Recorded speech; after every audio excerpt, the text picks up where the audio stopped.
So over here, I have the Townsend sphere emulating the Soyuz 017 tube.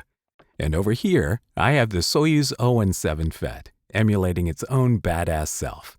Let's talk about Transformers versus Transformerless. You're listening to The Dangerous Mind of Mark Yoshimoto Nemkov. No excuses, no BS, no pants. So on the previous video, JR Eric asked, can you elaborate on your Transformerless comment? Here's something I found in the Sennheiser MKH of MKH 416 fame white paper. From the beginning, all MKH microphones were Transformerless. This not only reduced the size of the electronics, but also avoided signal distortion caused by transformers. Okay, so over here I have the Townsend sphere set up to emulate the Soyuz 017 tube. And over here I have the Soyuz 017 FET. And, arguably they're very different microphones, the tube versus the FET, but, this is the closest I can come. So it's really, the Transformerless sound is different because it's one thing how that beautiful transformer weight, can come from the signal saturating the transformer core and creating that low frequency harmonic veil that we love. But it's essentially a form of distortion. It can be helpful in, aiding a signal cutting through a mix. But what you can't avoid is how transformers soften transients.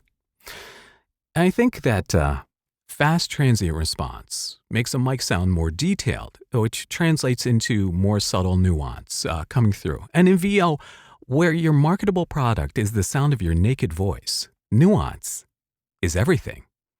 And one of the things that makes the 416 so popular for VO is that it was never intended to be used close up as a, for speech capture like 6 inches away.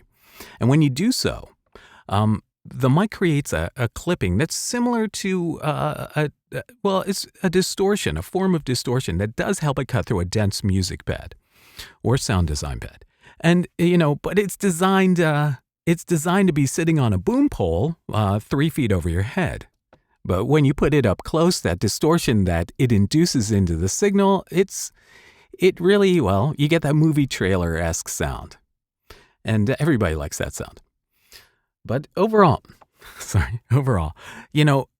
the 416, the way it's intended to be used, is very clean. It's a detailed, cleaner capture, which is the reason why TV and film use almost exclusively, except in random, very odd conditions, just transformerless circuitry for their microphones. TV film broadcast standard is transformerless.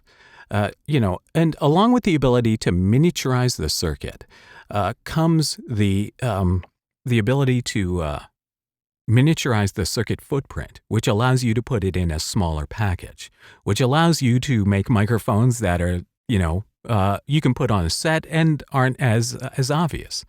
So the one thing that you really get with the transformerless sound is I think you get more of a TV film broadcast ready and really sonic signature that is more in line with what you hear with TV and film voice capture. Now, Transformers, like it or not, Transformers are an antiquated technology, all right? We embrace it because of the pleasing and often musical sonic coloration it creates, which is harmonic distortion. And as the consumer side playback of audio, right, has become higher in fidelity over the years, transient detail is more apparent, where before it may have been lost in the series of dubs and transfers that you have to create in an analog era, where you're getting your sound from, one place, one destination from the source to the listener on the other end of the broadcast. And when you subtract the broadcast, the compression, right? The algorithm that signals go through, that is becoming cleaner and more digitized, down the full, completely downstream. So the detail you capture, right, while recording with Transformerless, right, it's apparent through the whole through the whole process. You don't lose that as much as you used to. And the subtle detail that you get, the extra little bit of detail that you get with Transformerless, you gotta wonder. I ask myself, does it aid in the listener being able to register the emotional content of my intended delivery, right? So there will always be times when softer transients are desirable in voiceover. Like maybe for an audiobook, it might be a better creative choice sometimes. But with how Transformerless mics can also be designed now to have more sonic coloration, the ability to add transformer weight, if desired, is apparent. It's there. You can, whether you do it downstream in the recording chain or in the mixing process. Sorry, my chair is squeaky. While retaining that more detailed, nuanced, cleaner sound. Transformerless capture gives you more options down the road. And here's my final thought on it. And this is the thing that keeps me up at night, right? So with the primary advertising demographic really now being millennials and Gen Z, two generations that grew up listening to, more music that is higher in detail. Like really, you listen to that modern vocal sound, and the difference between modern and vintage sound, how we describe it in our own twisted way. The difference between modern and vintage can almost be summed up in a transformer versus transformerless sound. So the transformerless sound is really kind of, it does sound more immediate. It does sound more in your face. The transformer sound sounds a little bit more rich. But is that necessary for VO? What is necessary? And I think what is necessary is your ability to deliver your emotional intention directly to the listener.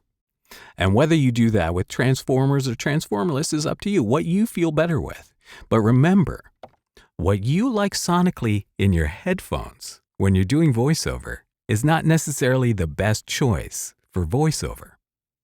Okay? So do the key demographic, 13 to 34, do they respond better to a transformerless sound or a transformer sound? And that I don't know. But it does keep me up at night. So what do you think? Transformer versus transformerless? I want to know. Leave it in the comments. Okay, until next time. This is Mark Yoshimoto Nemkov, fading to black.